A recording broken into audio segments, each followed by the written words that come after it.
Hey, welcome back to the Fire Break. I'm Steve Wolf. As you know, the Fire Break is sponsored by Team Wildfire, developing innovative new technologies for dealing with wildfire.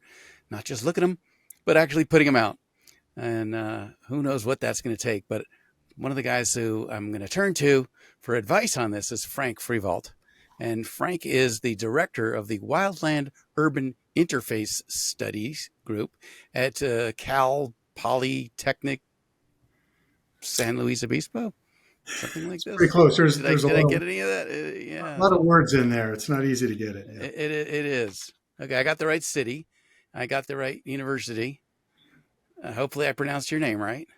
Yep. Yep. And we both have the right haircut. So I really That's don't right. know what else there could be. That's right. Well, All good to be right. with So you this afternoon. you too. What are you working on these days, Frank? Oh, well, it'll be, I arrived in April of last year, so I'm coming up on a year here at Cal Poly. So the kind of the running self joke is I'm the 62-year-old freshman, Yeah, most of my role is actually to essentially, as the director, I don't have any official teaching duties. I'll serve as the principal investigator on some of the project. We currently have four grants, multi-year grants, and about 17 projects. With those, all of those were actually started before I arrived in April. There was a really excellent advisory committee, external stakeholder advisory committee that did, it takes years really to set up an institute properly, and they took the time to do it right. So it means I'm inheriting a bunch of things that have already left shore, and I'm trying to navigate my way across to the finish line. Um, Okay. So what's holding promise, or what's exciting? oh well, it's interesting. It's always encouraging to see the students working on things. And half of you looks at it and think, oh my gosh, they have so much to learn, right? Because some of the things they're struggling with they feel pretty basic. And then you watch them solve these incredibly difficult problems, and you realize, okay, well, I'm glad they're coming in to replace me because I can't do that. But some of them we're doing some work with personal protective equipment. Um, I've been in the business since '79, and the older you get, the worse you feel about all the things you were exposed to because at the time, it was like, oh, you're good, you're safe, and now I tick off all the things that come off every month on a new carcinogens list. I'm thinking I Right. pretty much bathed in this stuff for a long time. So maybe explains our hair issue. I don't I know. think so. Someone told me if you can smell it, it's in you. Pretty much. So working on some different types of wildland PPE gear, and then doing some research on how much smoke and toxins enter past the PPE barriers into the bloodstream directly. And then we also have some synthetic skin samples that we can use to do ambient conditions, and then various types of PPE. And then it runs through some metabolomics analysis that gives us an idea. Okay, what's passing through? How effective are these? And if we can get this dialed in with the synthetic skin, it's a way to actually do a lot of field testing, but you're not actually asking the participants to sort of be guinea pigs until you get it approved, right? So Right. Right. that's part of the basis is we're trying to see if we can figure out a better way to do at least initial assessments at scale. They're working on another one that's a really tough one. It's a wildland respirator system. Yeah. The That's the big one. smoke is not good for you, but it's a little bit like trying to, what would Usain Bolt tolerate as a respirator, right? Now we're not all a bunch of Usain Bolts, obviously, but you're out there putting in max VO2 effort for Yeah, for a long time. hours on end, and so anything that's going to restrict your ability to breathe does not, you're not very compliant with it. So And they're working on anything some. forced air needs a power source. Yep, Yeah. yep. But yeah, I was reviewing one the other day with them, and it was interesting. They had a design that I thought held some merit, where it's actually a kind of a face shield that has some foam around the eyewear, but it's actually an air curtain that comes in over the top Oh, of the head. So you get some cooling as it goes over the top of your head, which is a big, a big deal. I'll take it. And then, it's really just an air wash over your face. So you don't really feel the restriction. Right. And so, I mean, there's a lot of holes to shoot in that, but I thought that was a really interesting design. It met some of the criteria. So that's kind of interesting. One I'm working on actually brought, I'm not working on it directly at Cal Poly, but there's a lot of things I brought with me. And one of them is acoustic suppression. Um, Oh, yeah. Right. It works so in the small scale, and you're trying to figure it out. yeah, you can look. The stuff you see on the internet is not the stuff I'm working with. It's quite a bit more effective than that. I mean, um, Explain, for people who don't know about acoustic suppression. so it's there's a way that you can run an acoustic signature waveform. Um, think about like alternating current. Direct current, you push one way. Alternating current is what we have in a lot of our other spaces, and so it does work both ways. And the sonic suppression does something similar. It vibrates the air particles at the right frequency that disrupt.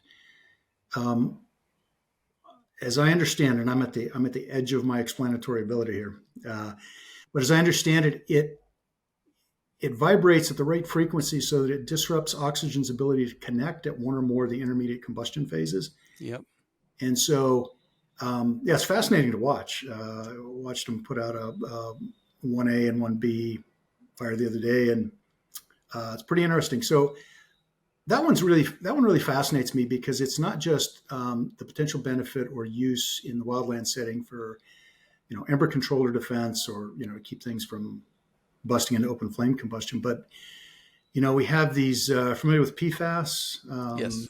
Yeah, so in addition to the personal protective gear, there's two suppression systems that are going to be impacted heavily. So aqueous film forming foams, kind of tool of choice for flammable liquids. They need to pull that PFAS component out, which is what gives you that polymeric, polymerization at the water fuel level. And so I think those are going to tend to be quite a bit less effective, almost like you would think of like the alcohol foams, right? You added quite a bit more. And the other one is that PFAS is a component of clean agent systems. So the FM200, I think Novec, there's a couple of other brands. So these were the replacements for like Halon Okay. systems. And so those are being sunsetted out. And so I think maybe, acoustics may have a role to fill some of those gaps. There's no water involved and there's no chemicals. And um, so it'll be interesting to see. Yeah. So, and Yeah. there's all Right. kinds of, we're doing some work on retardants that's interesting. The researchers set up a great field lab. We're looking at retardants in a pre-treatment Yeah. role. Chemical barrier. Yeah. So, can you put it on, maybe you think of like quivers, arrows in your quiver, right? So if you want to, Right. we maybe do some prescribed fires, some mechanical thinning, some grazing, and now maybe some pre-treatment.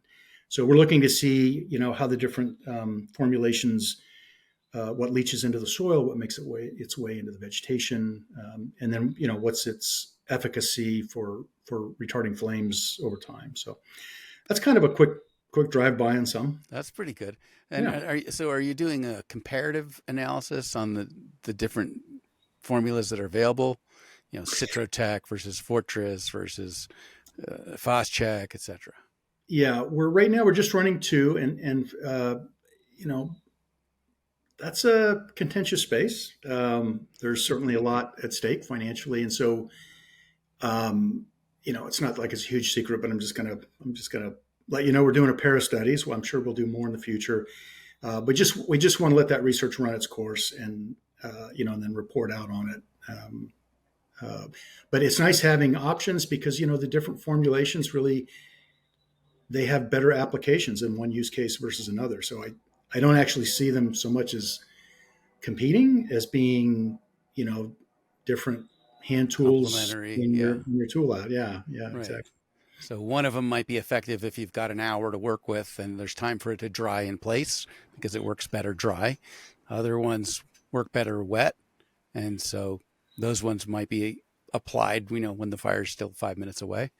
Uh, Yeah, and and so, we may find different. I mean, we're doing all of our stuff is on grasses, so we're pretty monolithic fuel analysis right now. But over time, we may find that there's some that work better in chaparral and pine needles, etc. So um, yeah, it's interesting.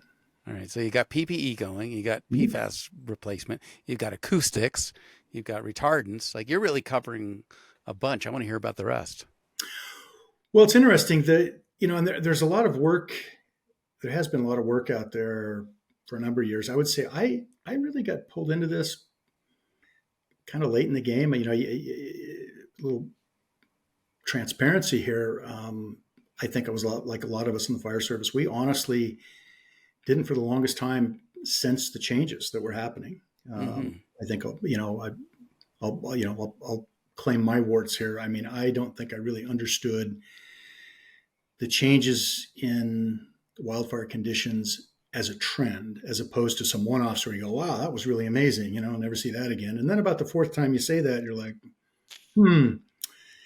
So, yeah, Yeah, yeah, time to exactly. take the word unprecedented out of our vocabulary. Right, right, right, right. So, the one that turned for me was I had some when I was in Mammoth. That was my last fire chief's job, and I had some property owners. They early in the week they passed a defensible space inspection.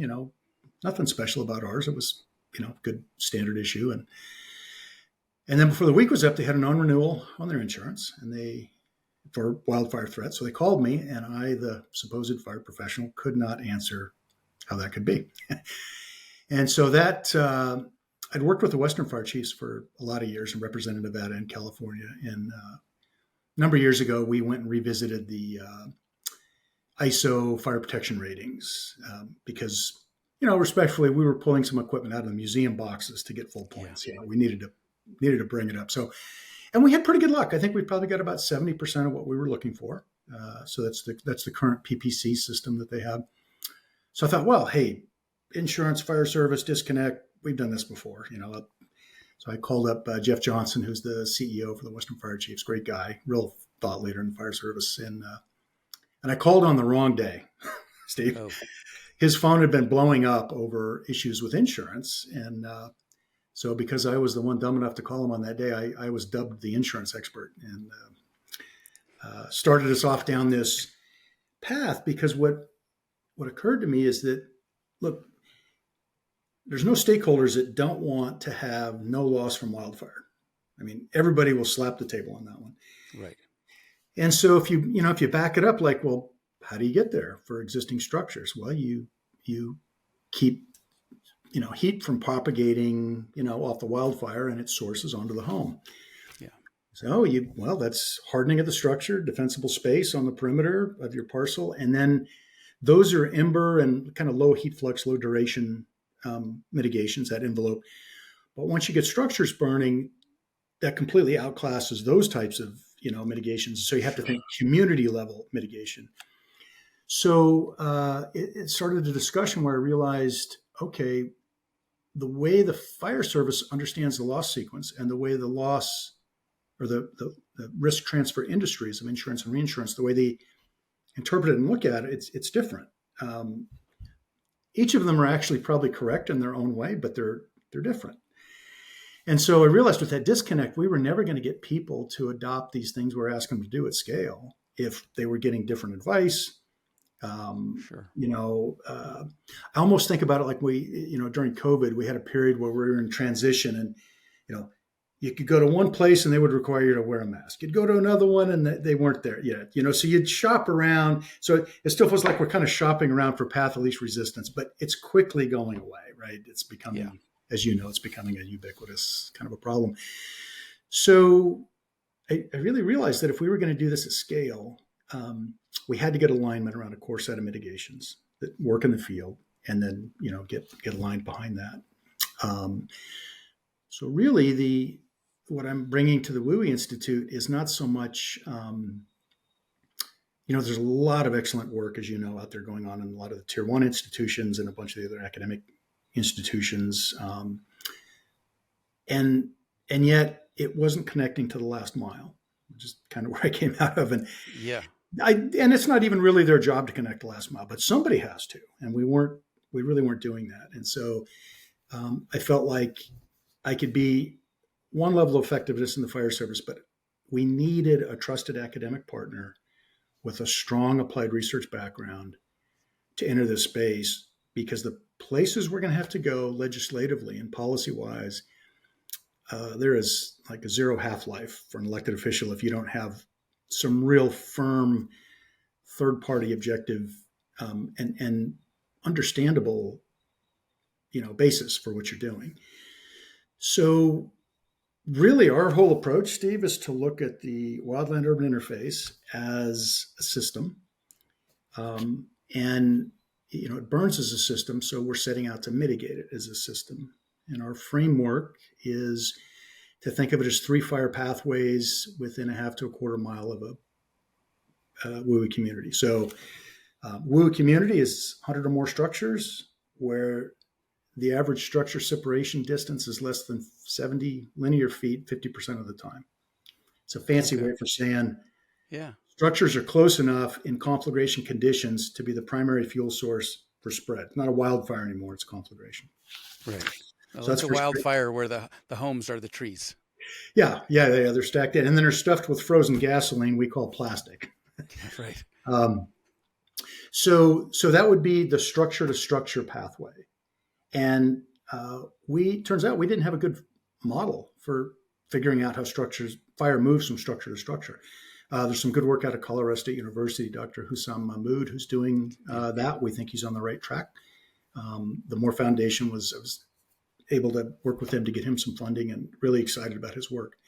So the next pathway is called, that was structure to structure. The next one is vegetation to structure.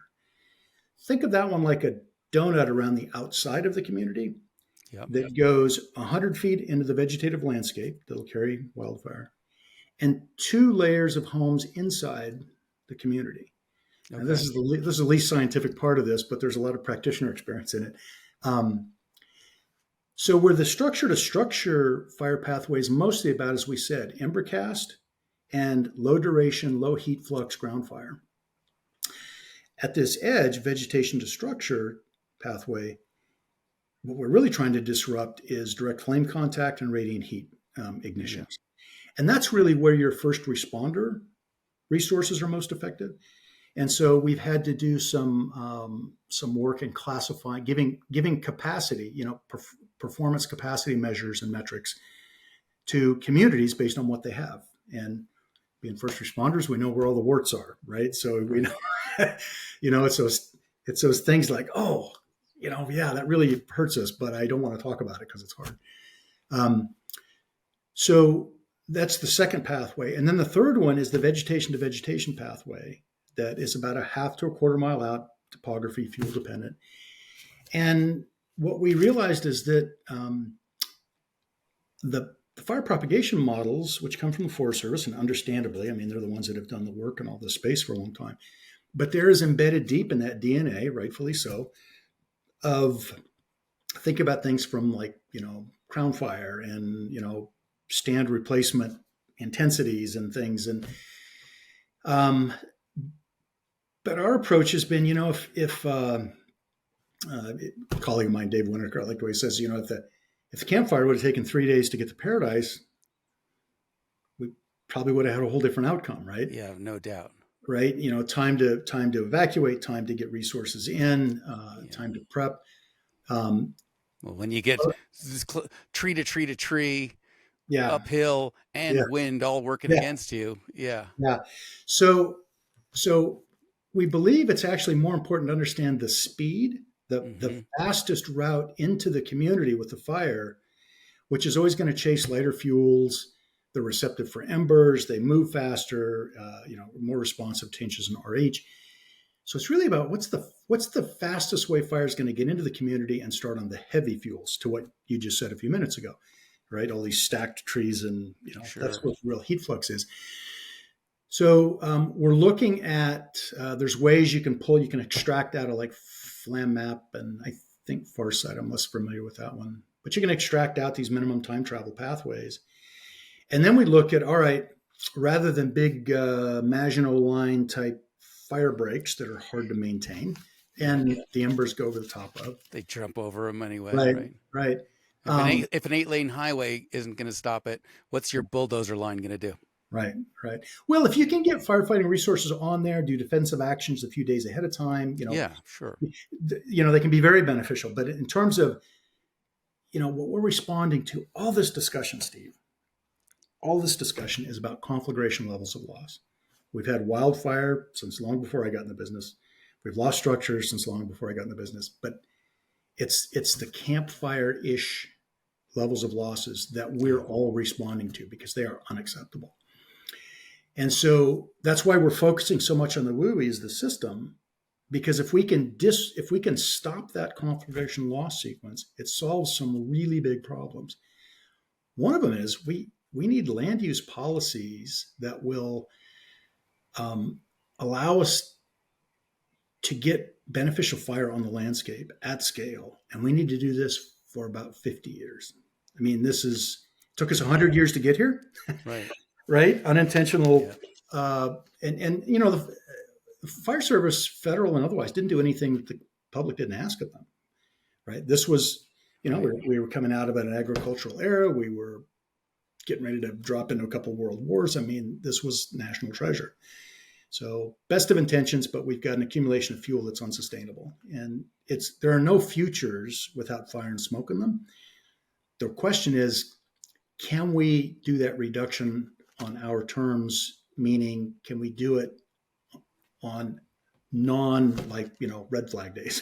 Right. That's right. Let's not wait to burn all that acreage on a small number of high intensity fires, but think about how do we actually extend low level fire intentionally, and that. So, but to get there, we've got to demonstrate the ability not to burn down communities in the process. Yeah, that'll make it easier for people to sign off on that. Right. So that's what I see a lot of our work being is it's a preparatory kind of an enabling task to then let our land use managers and legislators get to a place where we can do the right landscape level policies that we really need to protect aquifers. And if you're worried about emissions, I think we wiped out an entire year of regulatory emission protections with, at least with one or two fires, right? At least, yeah. So, that's gonna continue. So, I mean, that's fundamentally what we're doing at the Institute is trying to connect the best mitigations to the last mile. They have to be evidence-based, and they have to be recognized and adopted by the people who write the checks if they don't work. It's great that we can come up with codes and regulations and everything else, but if the people that are going to cover the loss aren't convinced and they're the ones paying for it, yep, we have to connect that. So we're spending a lot of time in that space, not because we necessarily are working for the insurance industry, but without insurance, you lose the ability to do lending. Right. Sell your home, buy your home, buy your home, place your home. Yeah, build a home and not be able to sell it. Right. It's a big deal. And then I'm curious to see what happens with Fannie and Freddie because as they purchase bulk loans, it was always a foregone conclusion. You had access to insurance, but that's an annual question mark now, where the bank notes are 20 and 30 years. So, what happens when you own tens of millions of properties in fire dependent landscapes where the insurability of those assets, which are the collateral for mortgage-backed securities, are uninsured or underinsured? Now, I don't know how far we have to go down that road before it's an issue, but it makes you wonder. And then the other one is I'm curious to see how the bond markets, general obligation bond markets, will handle the fact that the primary revenue stream to service the debt on general obligation bonds is property tax off the homes the insurance industry is running away from. Yeah, right. And now there's a huge economic ripple effect, is what you're saying. Yeah, it just it really goes through. So and we're going to have those consequences even if we had no fires, because all these different financial liabilities are being exposed to climate change. Wildfire is not even the biggest one, right? But we have a lot of tail end liability here that's becoming apparent. Um, and we can face all the financial disasters from that and still burn everything down if we don't change conditions on the ground. So, for heaven's sakes, let's at least not do both. Yeah, right. Yeah, yeah. So I said a lot there, but it's kind of the elevator speech, I guess. Yeah. Well, no, I mean, I think what you were saying about the tax base is huge, because even if a community itself isn't directly burned, now let's say you've got multi-million-dollar views, and now you're staring out at a burn scar. Even if the home is still insurable, like Right. the valuation certainly going to drop. It's like fire impacted real estate valuation, I think, is going to be a whole new field of study that's going to really impact the real estate market and the insurance market and the tax base, as that ripples through. Yeah, and one of the disconnects. I mean, this is a good example, I think, of how disconnected it is. It seems like there's this real fear of writing insurance in places after they've burned. And honestly, The fuels have been reduced to nothing.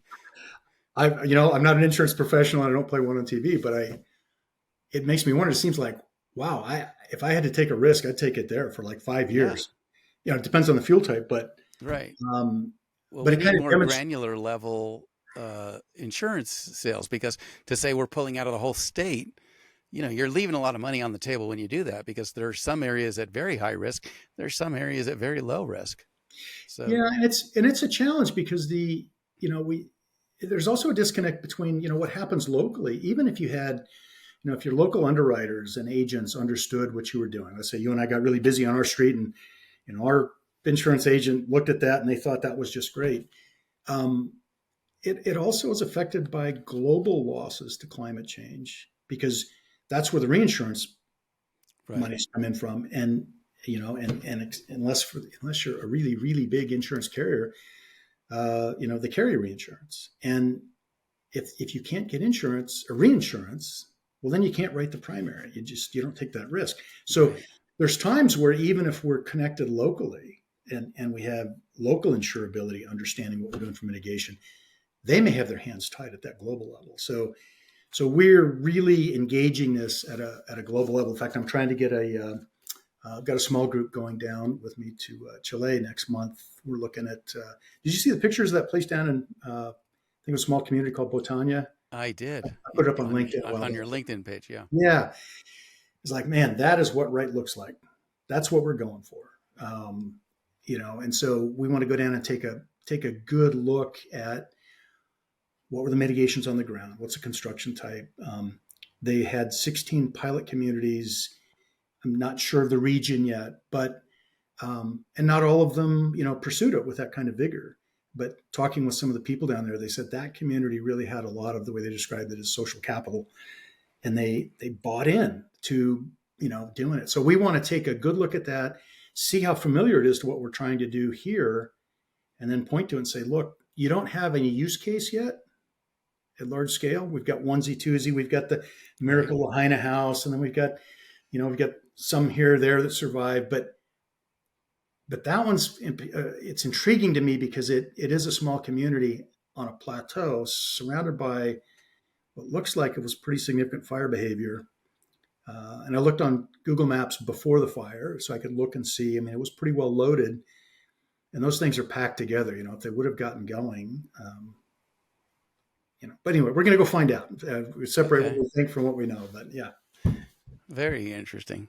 Yeah, and there's probably, you could lump this in with, cultural burning and other things, that are known and practiced throughout the world, that we yeah, just haven't adopted yet, and that we'll probably adopt them incorrectly because of the subtleties that we don't understand. yeah. I mean, I think it's a great opportunity in a lot of ways, and yet we still have to be. We've got to find the right balance. I forget his name. He was a presenter down at the California Wildfire Conference Oh last. yeah, I remember he was from the Aboriginal. Yeah, yeah, Yeah, yeah. you're right. He had the Right. great accent, but he Oh my goodness. Yeah. he said, you could mistake him for kind of a Columbo type guy, and then he would rattle off six species names of different things. The guy was really Right. smart, but very thoughtful. And he said something that really stuck with me. He said, the environment is the economy. And I was sharing with a colleague the other day. I said, for the first time in my career, I'm seeing the environmentalists and the capitalists on the same type of the table. And they don't, for all the reasons you and I just discussed, right?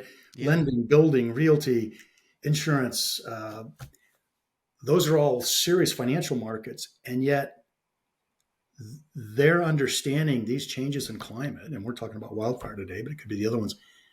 Those changes in climate are affecting the economy. And so the environment is the economy. And I think that's one thing that we should really take advantage of, and look for alignment. And then the other one on the cultural learning side,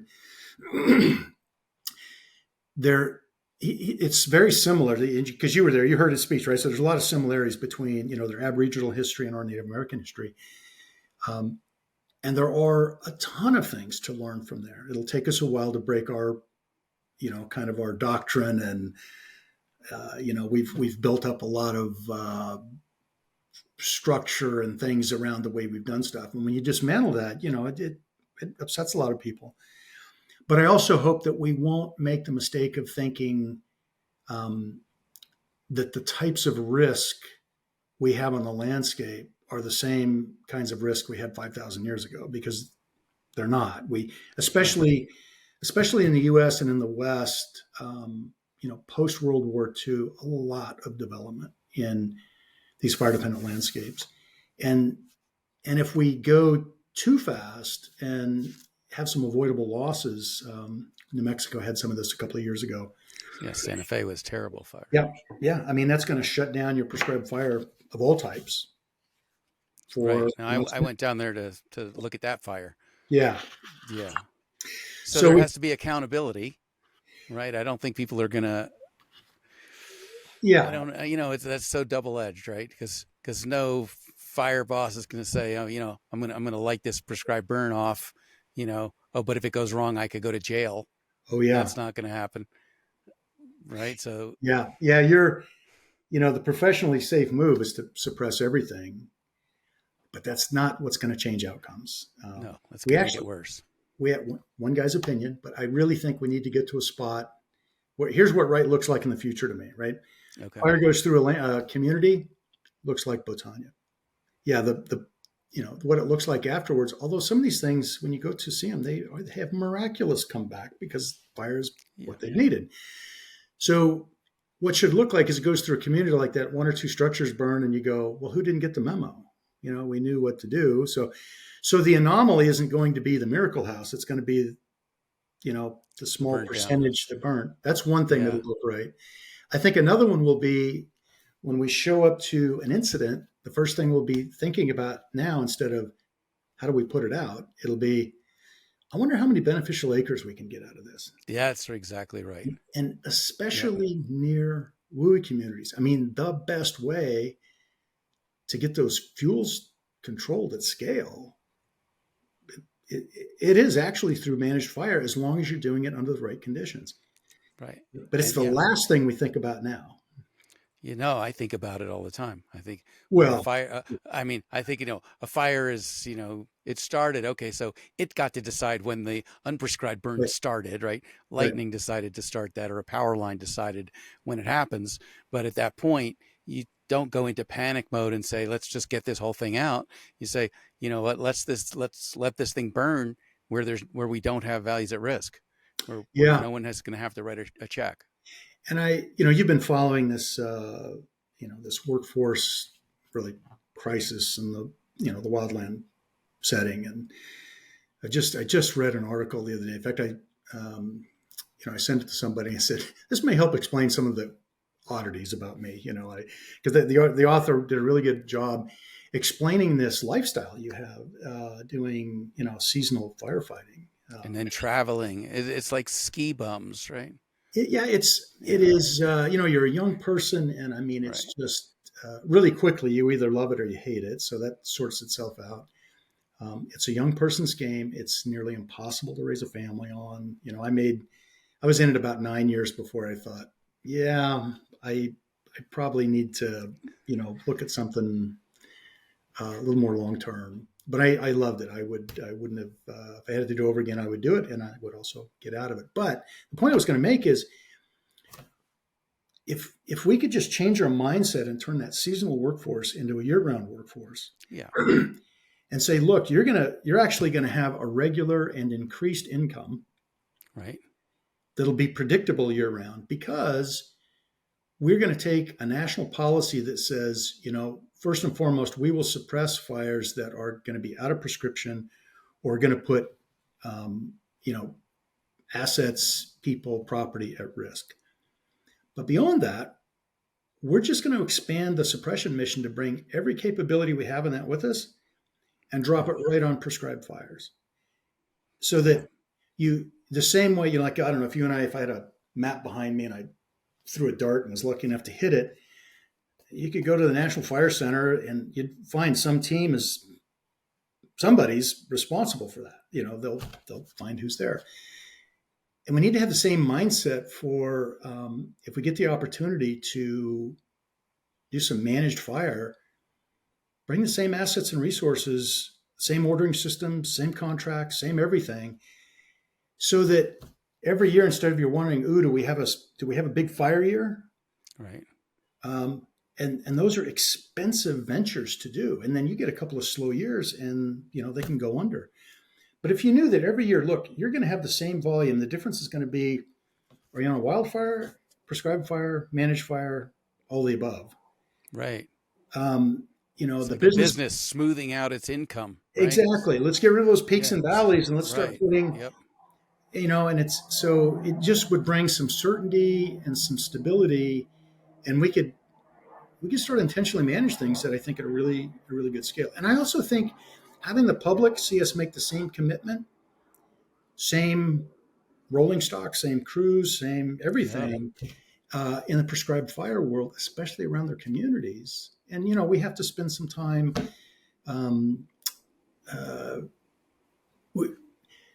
Sarah McCaffrey's really good at this work. She retired out of the Forest Service. I had a chance to work with her a little bit on the Moore Foundation. But she's got the right mindset of like, okay, but you have to build this rapport with the communities. It takes time.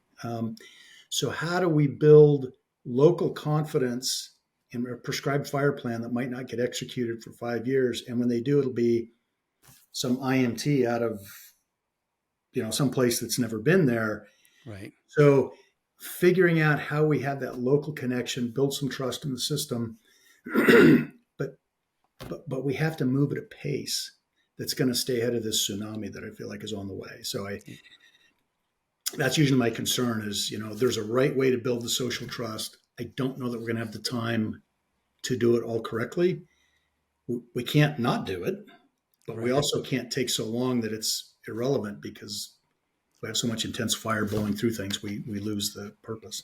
Well, so in some sense, what you're describing really sounds like a sales and marketing challenge more than just a science challenge. Because when you talked about Chile, right, you said that the community was bought in.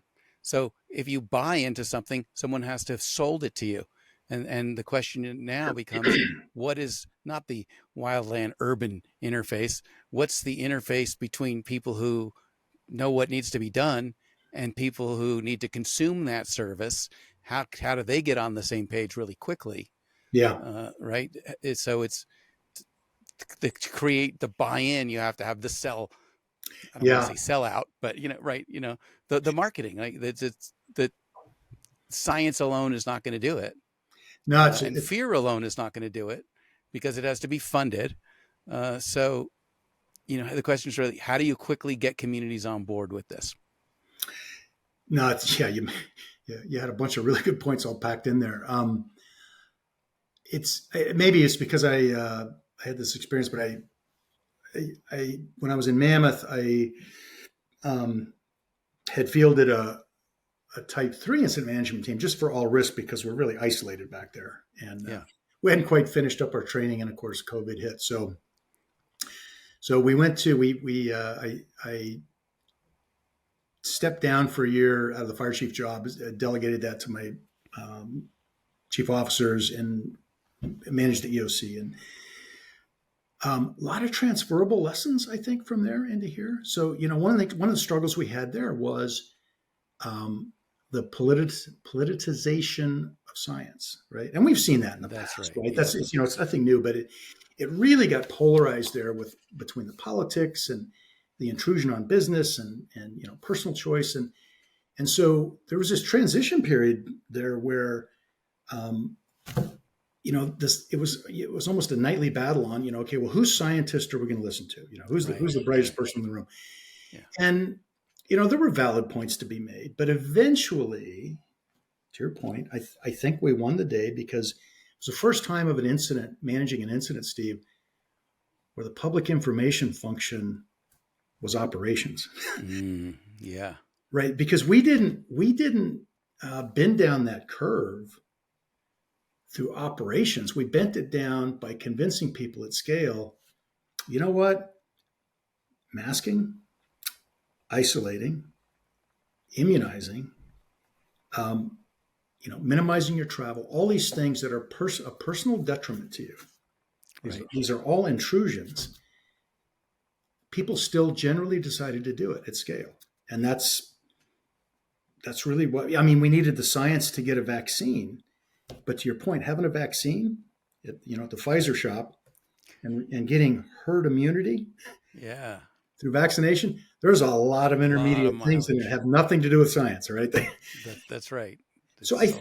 I think there's a little bit of that going on. I think there's some similarities that it isn't just about the technology. It's a lot about trust. It's a lot about tell me why I should believe you. And it's not shaming doesn't work. Fear doesn't No. work. No. So yeah, Economics works. economics helps. I mean, economics can provide some strong incentive in and of itself. I don't know. I mean, it's a strong. In the simplest terms, what we're trying to do is bookend. If all these are effective mitigations, Yep. we've got to bookend them because with only one side, like if I had the regulatory side, Yeah. it all falls out this side. Yeah. That's right. Just the financial incentives, if people have other choices, falls out this side. But if regulatory and government public safety and the private sector economic side could both agree that between us are these core mitigations that will make things better, then that provides the alignment and the stability for people to give it some thought and decide, okay, am I going to move forward with this? And I think a lot of this is, I think we're grieving socially. We're grieving the loss of a future that we thought we understood. Mm-hmm. If you remember back, I probably won't get all these right, but you think of stages of grieving. Like, so your first one is you're just in denial, Denial. Right. and there's certainly no shortage of that. And then once you're past that, you're kind of angry because there's stuff affecting me now. So, Right. you've probably run across your share of angry people in this space. And then there's bargaining. Right. Okay, well, what if I only do like half the boxwoods and so you're wrangling, Right. trying to almost kind I'll of give up the trees that are right next to my house that provide the shade. Yeah. right, Right. right, and and as you know, right, it's a system, and so if you, fire will find the weakest link in the system. So doing a buffet line of mitigations, it's kind of a minimum package, all or nothing. So eventually you get past the bargaining, and then there's some depression, but finally you get to acceptance. Like, okay, let's do this thing. So I think a lot of what we're sort of thinking we're just not giving all the information that we need, and we're not realizing some of this has nothing to do with the information. It has everything to do with giving people time and space to grieve. Yeah. And then look over your shoulder a little bit and nudge them because Yeah. things Right. are, Okay. Enough grieving. The fire's coming. yeah, Right. things are coming. We'll look back in hindsight and realize if it's true or not. But I believe things are coming faster than we think, and so They always do. yeah, the tide has turned. For one reason is that years get shorter every year you're older. That's true. At least it feels like it. I mean, It sure does. Yeah, yeah, yeah, time accelerates. yeah. Gravity accelerates. I've noticed that. Oh yeah, yeah. Everything is going to ground. Yeah, right. It's a so yeah, a lot. Um, we have to create buy-in on some pretty complex science and regulatory things, and we don't have a lot of time to do it. Uh, Yeah, I mean, I, I feel like we need to maximize the discretionary time we have, hmm but not do it at the expense. It may feel good, and then things on our doorstep. So I feel like there's some negligence involved if we don't go at the right pace. But if we've got discretionary time to bring people along, I think that's how we get real sustainability. Um, yeah, and I and then think getting people to realize we always like to admire evolution. We're always amazed at how things adapt over time. And right, so we've been great cheerleaders and fans of this idea that things evolve and change. And this time it's our turn to evolve and change. We don't normally think about it yes, that way. We look at the past, but it's our turn to evolve with changes in climate because it's certainly not just wildfire. There's other big changes afoot too. So once there's a tipping point of certainty that things are changing, we'll move faster than we are now. right. Fear being the best motivator, unfortunately, but it doesn't put you in a state of mind where you're making the best decisions. So Yeah. using that pre-fear time to think things out clearly, and then accelerating the deployment when the fear hits. It's, Well, and actually try to remove the fear to let people know, look, you don't have to be powerless in this, no, you know, uh, process. You have some choices, uh, but it's always hard, Steve. And I know you've seen this, right? If this is boom, if this is boom on a yeah, timeline, left of boom, right? yeah.